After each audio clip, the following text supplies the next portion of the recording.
Ini adalah rumah singgah bagi penderita kanker yang sedang menjalani pengobatan.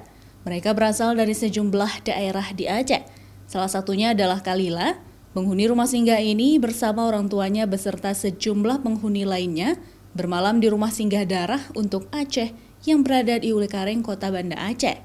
Kalila yang masih berumur 5 tahun harus menjalani kemoterapi rutin di Rumah Sakit Umum Daerah Zainal Abidin, Banda Aceh. Walau awalnya sempat syok dan terpukul saat menerima keadaan ini, kini mereka lebih kuat dalam menjalani pengobatan. Ibu Kalila menjadi penyemangat dan selalu berada di sampingnya. Kalau dilihat perkembangan sejauh ini banyak kali. Dari dia nggak bisa, kalau dulu dia cuma nggak bisa jalan kan, karena lemes mungkin kan, karena efek dari nyeri sebelum kemo. Terus itu karena dari kurangnya HB kan, sempat dia tidak bisa jalan. Tapi dengan dengan kemoterapi pelan-pelan banyak kali perubahannya.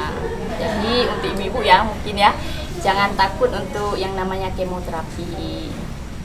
Bebannya sedikit berkurang, rumah singgah yang mereka tempati ini gratis. Selain itu, di rumah singgah ini mereka saling menguatkan. Di sini mereka juga dilengkapi dengan sejumlah peralatan rumah tangga serta ruang bermain bagi anak-anak. Orang lain dia pucat, demam. Rampusi dibilang dah 7 kali. Terus itu dah dirujuk ke Banda Aceh. Sampai sekarang. Selama ini kemo dalam seminggu sekali.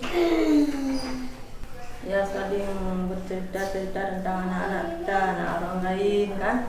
Anak kita kayak mana, anak dia kayak mana.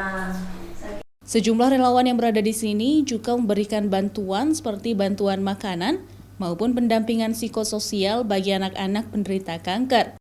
Sedikitnya ada 17 keluarga yang menginap di rumah singgah ini. Selain penderita kanker darah, ada juga penderita penyakit lupus, hidrosefalus, talasemia, dan juga malnutrisi.